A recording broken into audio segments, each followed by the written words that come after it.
kasaysayan ang nakalipas na Sabado para sa UAAP. Sa unang pagkakataon, napuno ng 19,638 fans ang SM Mo Arena. Dito na ang pinakamalaking audience ng volleyball sa bansa. Ang mga nagsagupa, ang top 2 teams sa UAAP ngayon, ang number 1 na CLSU Lady Spikers at ang number 2 na Ateneo Lady Eagles.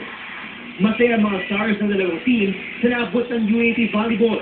Isa na rito ang 5th year student na double major sa AV Communications at BS Management Engineering na si Gretchen Ho ng Ateneo.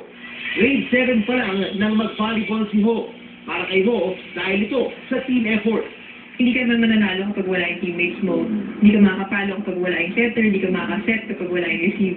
So it's really a team sport. Sa Lasal naman, isa sa mga veterano ng stars ay ang 4th year marketing management student na si Michelle Gumabaw, na anak ng artistang si Dennis Roldan. Laking tuwa niya ngayon sa grabe ng suporta at pagmamahal sa team nila. Super nakakagulat kasi hindi kami sanay na other people see you in the malls or around campus or marami mga friends. And just now po, you get used to it naman and just stay humble.